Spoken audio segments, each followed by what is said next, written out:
This is Cruise Control. Your on-air automotive magazine with co-hosts Fred Staab and Les Jackson. Everything you need to know about new and used cars. Industry news. We'll fix or repair your car on the air. Fasten your seatbelts and let us take the wheel. Now, your ride is about to begin. Because you're on Cruise Control. Cruise Control. Cruise Control.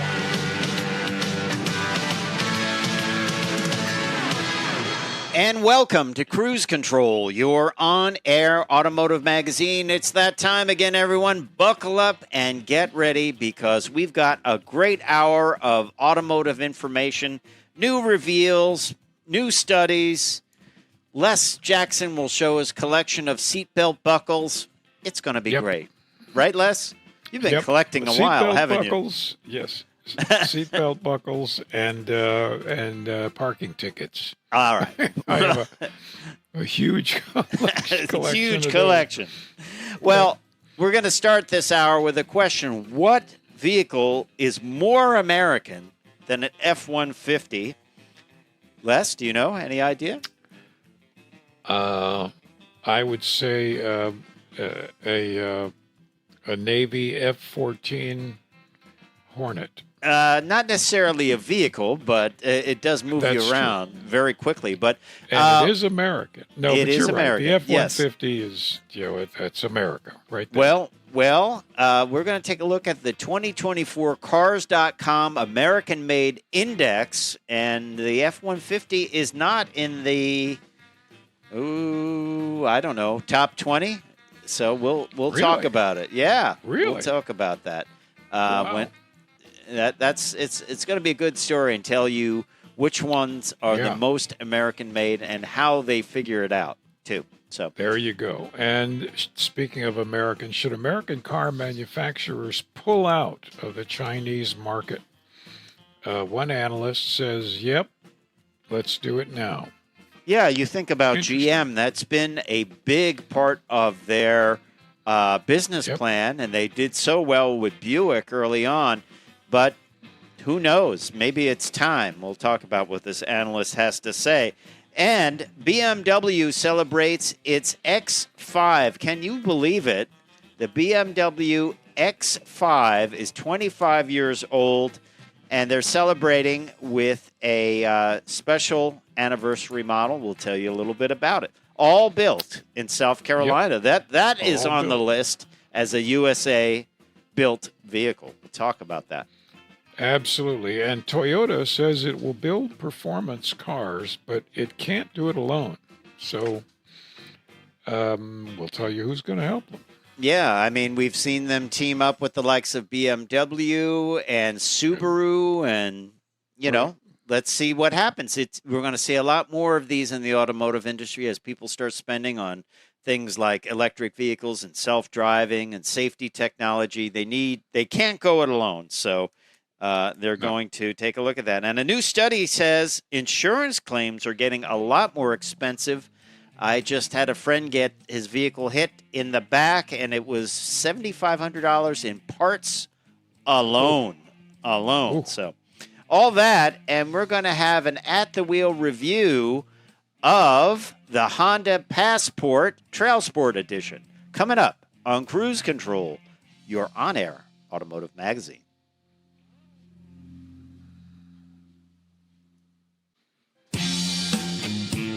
It's me. Cruise Control. Welcome back to Cruise Control. Well, I can't wait to get into this story, Fred. Yes, always a good one. We like to cover this every year. That's right. American-made cars in general, but also what's the most American-made vehicle? Yeah. And, most people, including us, would say, the F-150. Yeah. Probably. Or some Chevy. Mustang. Yeah. No. And it doesn't have to be from a U.S.-based company. I mean, I think all of the companies that build cars are what they call multinational companies now. So they're not even necessarily U.S. companies. That's right. And, of course, the trailblazers were the Honda and Toyota building plants 40 years ago here. Oh, yeah. the Civic and the Accord. They've all been built here since the early 80s. Yep. And this is All how American. Cars.com comes up with the American Made Index. It's location of final assembly, percentage of U.S. and Canadian parts, countries of origin for all available engines, countries of origin for all available transmissions, and U.S. manufacturing workforce. And that's how they figure it, not where the company is housed. That doesn't come into it. It is just those factors that I said. So where it's built and the content, what goes into it, what is USA made or North American made, I should say, because it involves Canada as well. So let's kind of take a look at it. Do you want to work? Let's do the top 10 American-made vehicles, right? Yeah. So a lot of them this year are based in around your favorite manufacturer, Les. Absolutely. In my favorite state. Go for it. Yes. Well, it makes sense. We're talking about Tesla, of course. Yep. They're domestic. I mean, virtually the whole thing is made. All the parts are made here. Almost all. Yeah, which is something that we ding Tesla a lot for quality, but that is good that they do that. I just wish they would get their quality better. Sure. Gladiator from Jeep. Jeep is a pretty American-made product, although that's changing now because Stellantis came in and you have engines from different places and that, but assembly happens a lot in Toledo, Ohio. That is the big Jeep country that right there, right? It is. And the Toyota Camry. Yes. Solid. At one time, that was the largest single model sold in numbers. Yeah, it was fighting against the Ford Taurus for years. Which one was the number one? Yeah. And of course, Camry just went all hybrid, and they just started coming off the assembly line in the U.S. Right. Honda Ridgeline. There you go again. Yeah. And Honda Odyssey, their minivan. So their minivan is more American built than, let's say, the Pacifica, which is further wave down the line. Yeah. And then number 4, Model S, Tesla. Right? Right. Makes sense that most of the Tesla models are going to be way up here. Yep. However, right here on number 3 is the ID4, which is kind of a surprise, but a good surprise. Yeah, built in Chattanooga, Tennessee, Volkswagen. Yeah. And then number 2, oddly enough, is the vehicle that I'm going to be reviewing a little bit later on. It is the Honda Passport, and that is the number 2 most U.S. made vehicle. And then number 1, you and I were talking about this earlier. This is the most popular vehicle in the world. And Les, I'm going to let you reveal that. That is the Model Y Tesla. Yeah, the Model so there you Y are. Tesla. And then some of the others, by the way, we'll just kind of throw a few out. Like, number 15 is the MDX.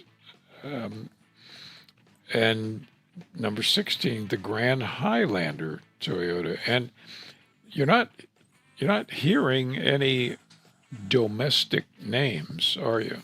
And F-150 is number 58 on the list. Yeah. Number 58. So, hey, that is the Cars.com All-American Index. We'll have more about that after the break, so stay tuned to Cruise Control. Coming up.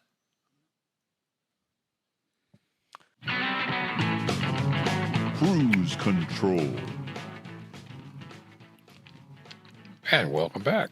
Welcome back. Shall we continue with this list of American-made vehicles? Yeah. This is the American Index from Cars.com. They look at a number of things: where the parts are made, where the workforce is, that type of thing. Not necessarily the company, but they have this huge list of vehicles that is, they have, I think, 100. And we wanted to point out where some vehicles that you would think, which are very American, where are they built, or where do they come on that list? And Wrangler's number 30, Jeep Wrangler. That's you would think it's built in Toledo, Ohio. So Mustang is built in Michigan, right? That's number 31 on the list. Corvette, Bowling Green, Kentucky, right? Can't get more American than that. Number 34. And then, best-selling truck, right, for years, number 58, the F-150. 58. Now, we're talking about all kinds of factors that go into this. Parts and pieces. Chevy Tahoe is 41. And this is an interesting one. The Silverado is 89. Some are built in Mexico, I believe, right? Yeah, some are built in Mexico. Whereas, things like the Suburban, that's 39. That's built in Texas, Arlington, Texas, I believe. Yeah. So, interesting stuff. It's, it's just interesting to see where things are built. And it's confusing because people say, I want to buy an American car, but you buy a Silverado 1500, but maybe a Toyota pickup built in the U.S. is, in a sense, more American, right? Because remember, if you have the plant... You should be saying, I want to buy American, in the sense that I want to buy something built here by Americans with mostly parts made here. Yeah. Parts made by other Americans. Remember, when they build a plant, they have to have all the suppliers that build the parts about 20 miles away. So if it's... That's right. Well, if it's in, let's say, in the case of the Subaru Crosstrek, it's in Indiana, that means they're not going to, those suppliers within a 20-mile circumference are going to be well within U.S. borders, aren't they? That's exactly right. And if you go to places like that and go to a plant, and you'll just see, as far as you can see, in any direction, there are factories building seats and exhaust systems and you name it. Yeah, and it's just in time. They don't stack them up. They don't have pallets full of parts. Although I do recall being in the Corvette plant and looking in through a door, and there were hundreds of LS engines sitting on pallets. And I thought, wow, if only I could take a few of them and put them into something else, That's right. Could I just borrow one of those? You know what killed me? It was terrible. Remember they had the storm at the Corvette plant, and they had all these cars outside, and they were damaged. The body work was damaged or whatever. And they all had to be scrapped. I thought, there's nothing wrong with the drivetrain. No. It's actually, some of them were probably repairable and could be sold as a repaired car, which would be fine. If it was like, well, we have to take that fender off and put another one on. But the drivetrain killed me because that could go in anything. It wasn't hurt at all, Yeah, sad. But I guess economically, it's more expensive not to scrap it. Yeah. You would think that they could just knock the VIN plate out and sell them at auction, and people would buy them and say, you can't ever go back on the road. But, certainly there's great parts that could be harvested off of those by guys that do that. So it just feels wasteful. So anyway, our next question, and this was an interesting story, Les. You and I know that several U.S. manufacturers decided that China was their market, that they made that market even more important than the U.S. market, right? You and I have seen that some manufacturers, like GM, have said that that's their main market. They release vehicles there, and if they do well, then they'll bring them to the U.S., right? That's GM right. And being one of the they've biggest. been there. Yeah, they've been there since the early 90s when they built a huge factory. Yeah. Now, one analyst, according to this Reuters article, is saying that it's time for Ford and General Motors to leave the Chinese market to preserve capital in amid the costly EV transition. And this analyst said, I think you will see the Detroit 3 exit China as soon as they possibly can. John Murphy, Bank of America securities analyst, said at his annual presentation of Car Wars, a closely watched industry report. What do you think? I mean, we have manufacturers like Ford. Ford says we might not sell in that market, but we might build our vehicles there. Like the Nautilus, a large SUV, is built there. They're all built there. All of a sudden, every one of them is built in China because it was designed for the Chinese market. And if they get out of the Chinese market, I think they'll still manufacture there. Talk about American-made index. Well, but then politically, what happens if you leave your factory there, but you no longer sell to the Chinese? What does the Chinese government do? Do they say, "Well, we're just going to take over your factory"? Lincoln? Yeah, Yeah. I know. That is, people talk about products like the fake products, right? And I think what happens, they call it China real. What happens is you come to me, I have a Chinese factory, and you said, I want you to build 10 million widget A's, right? And I was like, okay, I build that, but I have so many parts left over that I decide, you know what? I'm going to keep building them and market them as a widget B. Right. And that's what happens. I mean, so it's like they just decide like, oh, I'll make more and sell them as something else. They've done this for probably centuries, but certainly in large scale and World War II, everything that, like every airplane that landed on free Chinese soil wasn't returned to the U.S. It was taken apart and copied by the Chinese. Yeah, very good at for copying their air forces, and they've done that with everything, right, over all those decades. Car parts, oil filters, they just copy our stuff because they have no regard for patent laws or anything else. Copyright, anything like that. Yeah, that's right. And sometimes the copies are okay, and other times it's empty. It's just an empty oil filter with nothing in it, or a shredded piece of paper. Yeah. Yeah. So, yeah. I recall being at the SEMA show, and it was a gas cap manufacturer, and he showed me the counterfeit part, and it actually had the company's name on it. His company, the real company's name on it. Yeah. Oh, that's a problem in the U.S. if you did that. They're not shy.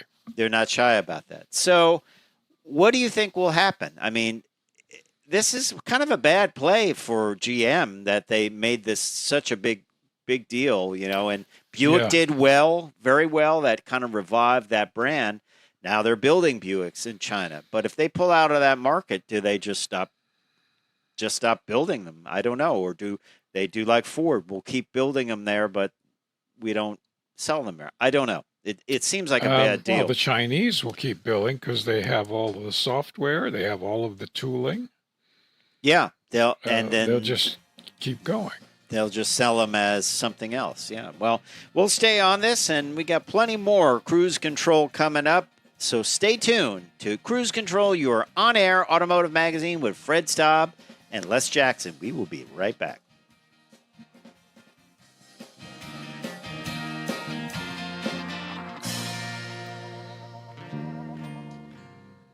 Cruise Control. And welcome back. Welcome back. Well, it's an anniversary, Fred. Hey, happy anniversary, Les. Well, it's not our anniversary. All right. It's the BMW X5 anniversary. It has been built, invented, and launched in Spartanburg, South Carolina, 25 years ago. We entered the market there. Actually, the launch, because I was there, was in Asheville, North Carolina, at a resort, and lovely event. Yeah. What a Nice success story off-road. for BMW. Incredibly successful. Yeah. Been around forever. I say shows no sign of going away for sure. No. And if you want one of these in Germany, guess where it comes from? South Carolina. That's right. And that's anywhere. You want one anywhere in the world, you order it up from South Carolina. So let's talk about this anniversary edition. It is standard individual lime rock gray metallic paint, standard X off-road package, 2-axle air suspension, underbody protection plates, and 4 drive modes. Do you think these vehicles get taken off-road that much? I think they're more of an elegant vehicle to transport yourself around in, right? Yeah. Distinctive trim includes 20-inch M-Star spoke wheels, and extended Shadowline trim, carbon fiber interior trim, and silver anniversary edition badging, limited to about 1,000 units with an MSRP of $79,900 plus $1,175 That destination. would be 80,000, 81,000. Yes. I'm not sure there'll be markup on this, but we'll see. I mean, you get the upholstery choices are black, cognac, coffee, or Silverstone Sensafin, whatever that is. Do you know what that is? I'm not sure what that is. I'm not sure either. Yeah, but a nice looking vehicle. I guess potentially a collectible. That's a low number of them, but it's mostly trim and packaging. But congratulations to BMW for having that and Right. that keeping the X5 around. And certainly, I remember when that came out, and it was a big deal. Wow, BMW is making a truck. Remember that? It was a big deal. Yeah. They're making an off-road SUV, Yeah. and that's when SUVs were being sold for off-road. Yeah. And now, of course, they have the X3, which we talked about recently, a new 4th edition of that, or 4th generation of that, the X7, and who knows, probably more down the line, wouldn't you say? Yeah. Yeah. So Now it's luxury travel, luxury off-road. yeah. Well, let's talk about manufacturers working together. It's kind of an interesting theme on this hour of Cruise Control. We're talking about U.S. manufacturers building things in China, first for the Chinese, now maybe for the U.S., maybe moving from China, the American index. Mm-hmm. Now we're going to talk about car manufacturers working together. And you and I know they're facing a lot of challenges. They have to spend money on self-driving technology and electric vehicles and that transition, and who knows what, maybe hydrogen down the future. Toyota this week announced they still want to build performance cars like the GR Supra and the GR86, but they say they can't do it alone. They cannot build performance cars alone, and that's why they're working with companies like BMW and Subaru to build these vehicles, and they're saying this will continue in the future. There's a rumor that they might build a new sports car based on the Suzuki Cappuccino, which is a very popular model around the world, but we just don't have it here because Suzuki left the market a long time ago. I like the name, though, don't you? That's a great name. I this isn't Suzuki, but I didn't know until recently that Toyota actually owns part of Subaru. I did not know that either. That's Yeah, I I believe it's guess 30%, was but that they part of own the deal to make the 86 and the BRZ? I believe actually they've owned part of Subaru for quite a while. I have to look that up, find out what the particulars are, but you just go right past you. You don't realize it. Yeah, you don't realize it, but manufacturers working together, and I think it makes sense. I really do, because it takes a lot to launch a automaker, and you look at certain failures like Fisker, and the money that Tesla spent to get up and going, just losing money consistently. I think they fixed that. Manufacturers losing money on every electric vehicle, they still lose $6,000-7,000 on them, if not more. You can't do that. Well, not for very long. No. Whereas Toyota, is saying that you just can't build things like sports cars because the market for them is so small alone, whereas you can build them and share the markets with people. I love his comment. He says, I want to work with a smile on my face. If I'm not smiling, I can't make the customer smile. I like that. And I'm sure that makes it a good place to work because of the president of the GR company that says that. So I was watching Le Mans last week, and they talk about Gazoo racing. It's just funny. But did you watch any of Le Mans? It was just every time I watched it for like 4 hours, and everyone was driving around behind the safety car because it was a downpour. Just a little bit. I caught about 20 minutes of it. And it's the premier world racing event. I was interested to learn that there are bronze, silver, and gold drivers on a 3-person team, and that during the rain, where they were following around the safety car for hours, they put the bronze drivers in basically to almost like a pilot to get hours or behind the wheel. And so they're at reduced speeds, which was still over 100 miles an hour in the rain and fog. Like you couldn't see. The in-cars were ridiculous. It was like you were going through a car wash. Yeah. With the wiper going. I remember one poor guy came right out off his brake. He says, "My foot is cramping up." I thought, this is going to be a great 3 or 4 hour stint, right? Or would they do 2 hour stints? It's a great way to start a 2 hour racing stint with a cramped up foot, right? Hopefully it will loosen up. But something will loosen up. Just watching the safety car. The safety cars were out for so long, 3 of them, that they had to bring out 3 more because the other ones need to go in and get fuel. So it's remarkable. I just wouldn't want to be out there doing that in that way. Hey, let's look at a new study that insurance claims are much more expensive than they used to be.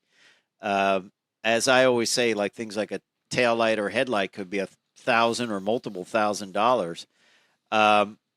So this is from an insurance industry study, LexisNexis Risk Solution, and the bodily injury and property damage claims have climbed steadily since 2020. Claims for bodily injury have risen in severity by 20%. And material damages have increased by 47%. Parts and labor shortages contributed, as did increases in the cost of medical care.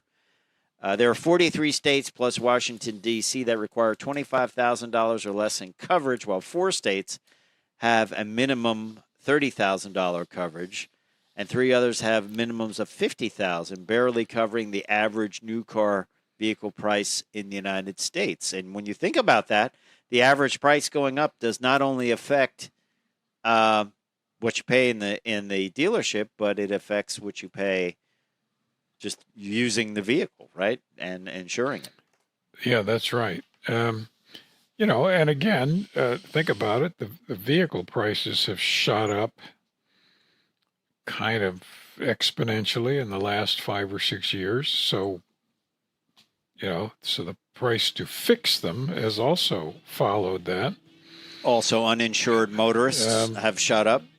Yeah, and the one thing that has not changed at all is Americans' driving habits. That's true. And driving skills, which are some of the worst in the world. On that note, we're going to take a break and be back with an At the Wheel review. Stay tuned. And welcome back to Cruise Control, your on-air automotive magazine. Fred Staab and Les Jackson, we're glad you're with us. Don't forget to check out all our social media, Cruise Control Radio. Find it on YouTube, all over the place. We've got an At the Wheel review. This time it is the 2024 Honda Passport Trail Sport. And just like many manufacturers, Honda wants to get into the beefier off-road look, and they've done that with the Trail Sport Passport.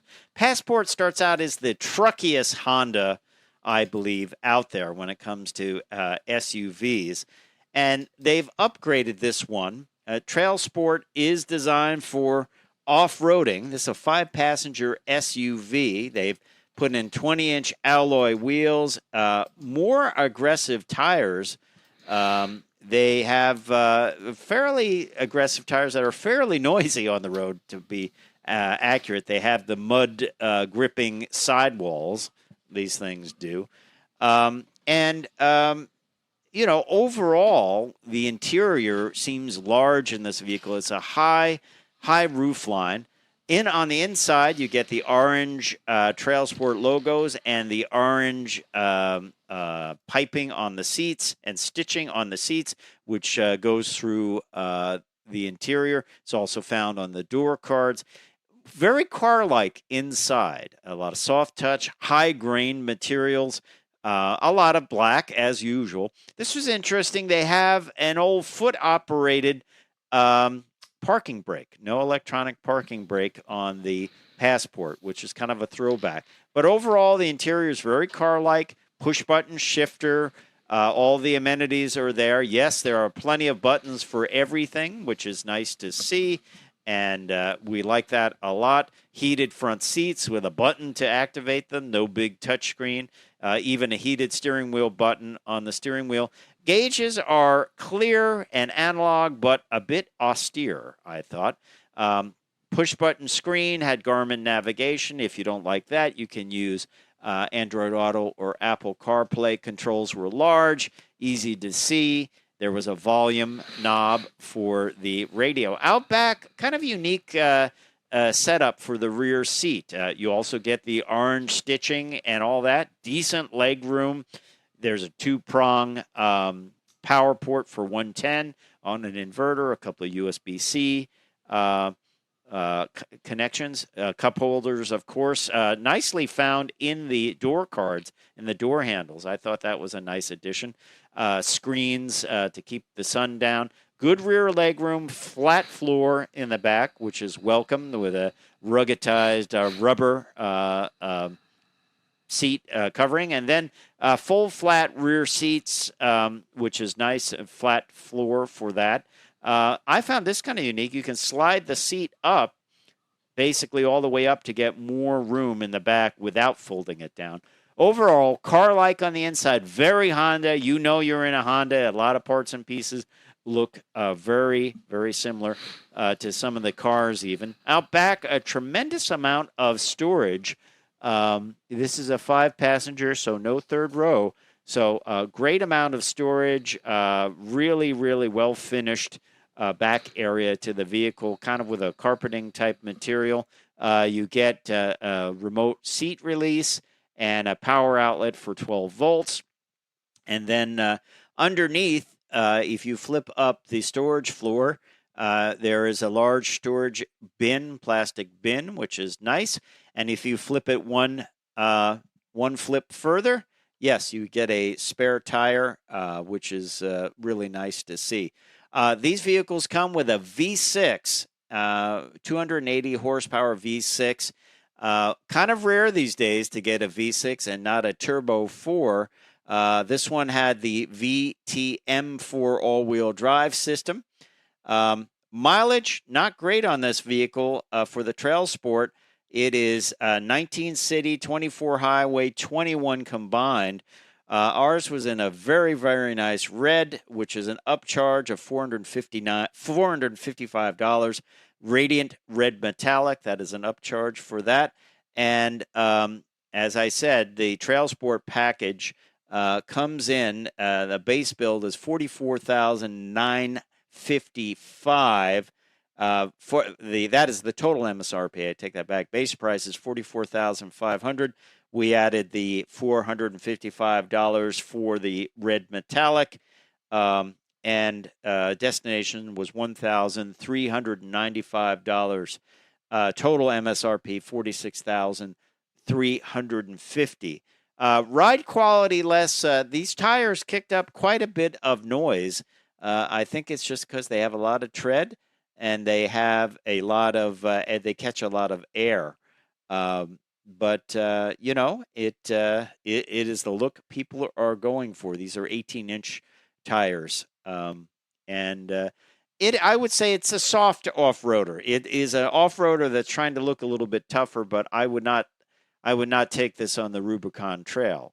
Is it capable in mud and snow and all that? Sure. It is not one, though, that I would do any serious off-roading with. But as we mentioned, all the manufacturers like to have that kind of tougher look, and that's what the Passport has done, although not as much as, let's say, Toyota or other manufacturers. Overall, good quality. These are built in the U.S., and as you know, we just talked about this, that they are the number 2 most American-made vehicle. The Passport is. In the U.S., so built in the U.S., and it is built with a lot of U.S. parts. So there you have it. Overall, even without the Trail Sport package, this is kind of truck-like, the most truck-like vehicle that you can get from Honda. What I like about it is the high roof line, the great visibility.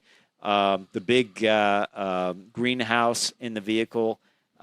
It's not one of those squeezed down SUVs, and I think that is a popular feeling. It makes me think of the some of Subaru's offerings, where you can see that the Forester, where it has a very tall greenhouse, and that is welcomed, and it almost has become a feature, and I would imagine it is a feature for the people that buy Passports.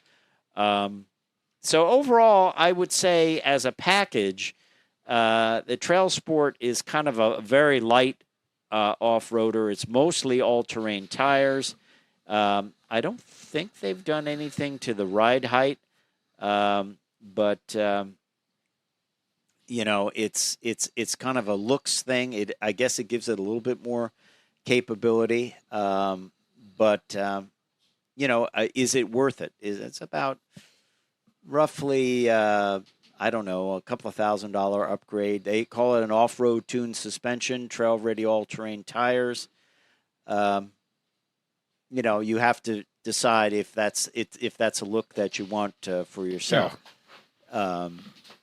I think it's one of the less capable upgraded models. So you're not getting things like Fox shocks and all that, but it still gives a little bit tougher look. I found the tires to be noisy, though. They were a little bit of the hum on the highway. So I don't know. I don't know if I've had other Passports that I liked, I think, a little bit better, that were just not. And quieter. Yeah, quieter. What I like about the Passport, it's got kind of a military look to it, depending on your color. Mm-hmm. That's kind of fun. I just don't think the trail sport was the big package, that you would want to go for and say, wow, this really takes it to the next level. Just my take on it. Mileage for all the passports is not great. So, 21, 24 highway, 21 combined, not the best. But American-made vehicles, certainly number 2 on the Cars.com American Index. So a couple of things to think about. There's also a new black edition. Hey, we appreciate you listening to Cruise Control. We will see you down the road. Bye-bye.